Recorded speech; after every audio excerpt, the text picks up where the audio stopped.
We are talking about implementing a quality management system in today's video. So we are basically getting into the execution mode of QMS. The QMS or the quality management system is all about resource management, your raw material, your manpower, your capital. This is the responsibility of management, who is in turn is going to measure them, analyze them, and improve the quality of the raw material, manpower, capital, and before realizing the product.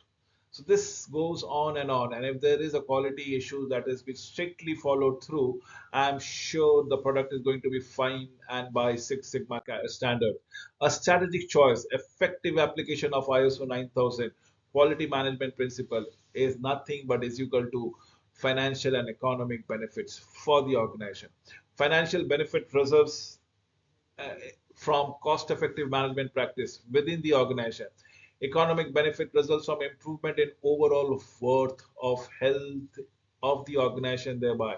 That is what we are trying to benefit from. Now, ISO 9001 management principle states what?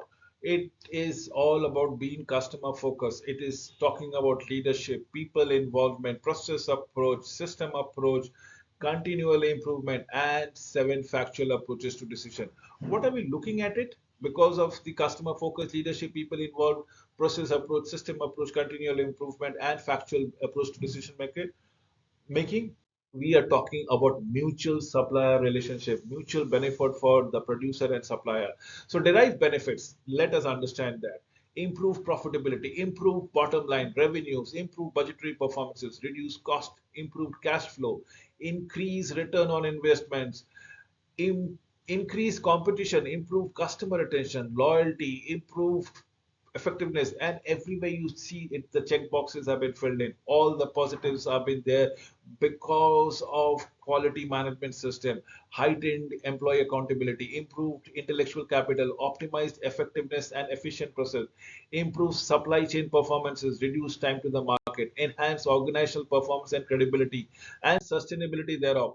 What are we looking into it? We are talking about the outputs, right? We are looking for the outputs only through inputs, and then that has to be done as to PDCA, the plan, do, check, and act process. So first and foremost, we need to plan our activities, do those things, and probably check for the quality and act accordingly. So this is how the realization of benefit will be looking into it for quality management system. Remember, the inputs are customer focus, inputs are leadership, people improvement, inputs are process approach, system approach, continuous improvement, factual approach to decision making, and the beneficial relationship between the supplier and the producer. That's mutually amenable. The process is all about assessing requirement, planning activities, allocate appropriate resources, implement continual improvement plans, measure results to determine the effectiveness of the process. Remember, the output is what we are looking at. The financial benefits, improve profitability, improve revenues, improve budgetary performances, reduce cost, improve cash flow, and improve return on investment per se. These are the outputs that we are looking forward to. Increase productivity, growth, up, and above that it flies around it. Everybody wins as far as quality management systems are concerned. The customer wins. The sales, there's a growth in the sales. There's a growth in the responsibility, and there's an efficiency and innovation which improves this. Overall, employees are engaged. Everybody is highly motivated. So, what are the costs? The downfalls.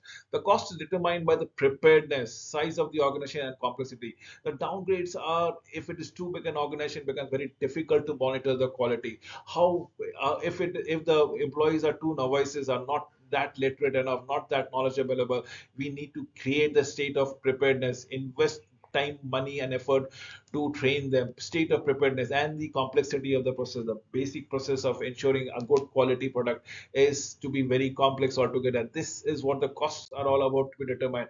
Remember, costs are registered as in quality, costs are internal for the quality. We're talking about registers, the auditor's fees, the auditor's expenses, application fee, registration fee, initial assessment. We're talking about registration audits, surveillance audits, and re-registration thereof. What are we looking? Internal costs, sensitizations, gap analysis, training, documentation, implementation, internal audit, and consultant thereof. What are we looking into it? We are just hammering only one aspect of the company about quality product, about quality services. So we need to sensitize the employees, the customer, understand the gap analysis that might exist in the market, or the standards of what have been actually done in practice, train our employees, document them, implement them, internal audits and consultant. Beware of the fact that what you see is not exactly what has been hidden. It's like an iceberg. So accident cost you definitely as direct cost or insured cost. There are the indirect cost as in uninsured hidden cost, as in time lost by the injured workers, lost by the fellow employees, lost time, lost of efficiency due to breakup of crew, or probably some breakdown of machinery, lost time by supervisor, training cost for new replacement workers, damages to tools and equipment, time damage equipment, loss of production for the remainder of the day, damage from accident, fire, water, chemical spillage, explosive, failure to fill orders, meet deadlines, overhead cost while work has been disrupted, other miscellaneous cost, over 100 other items of cost may appear. And this list goes on and on. But what are the unknown costs? The human tragedy, the morale, the reputation, it becomes a cost. So remember, the iceberg effect, only 10% is what has been visible as far as QMS benefits are concerned. As of QMS cost, only 10% is again indirect cost which has been visible. The rest might be very deep trodden and hidden. Thank you for watching this video till the end.